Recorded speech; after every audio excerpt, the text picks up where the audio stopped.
Paolo Avellino bantay sarado si Kim Chu.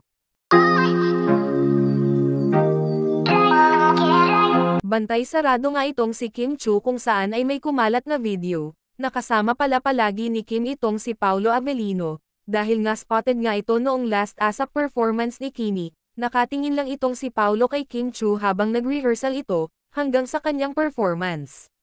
Marami nga ang nagsasabi na talagang suportado ni Paolo ang kanyang girlfriend kung saan, ay hatid sundo nga itong ating Chinita Princess, at kahit nga sa It's Showtime ay may nakakakita ni Pao na ito ay nasa dressing room ni Kimi naghihintay, talagang sinusulit nila, ang bawat araw na hindi sila busy, at ito pa, dahil sa nakalap namin na information, ay talagang ideal wife ni Paolo daw itong si Kim Chu, mukhang gusto na yata ni Paolo mag-asawa, naku marami talagang mga fans ng Kim Pao, ang masaya pag sila ang magkatuluyan. Nasa tamang edad na din kasi ang dalawa, at matagal na pala talagang may gusto itong si Paolo Avellino na mabigyan ito ng pagkakataon na makatrabaho itong si Kimi, kaya hindi na ito nagpaligoy-ligoy pa, at talagang pinurmahan na ang Chinita. Ilang taon na din daw na umaasa at naghihintay itong si Paolo Avellino, kaya naman sa kanyang mga interview, kung siya ay tanungin, kung sino ang gusto niyang makatrabaho, ay lagi niyang sagot ay si Kim Chu, kaya parang panaginip daw na magkatotoo ang lahat.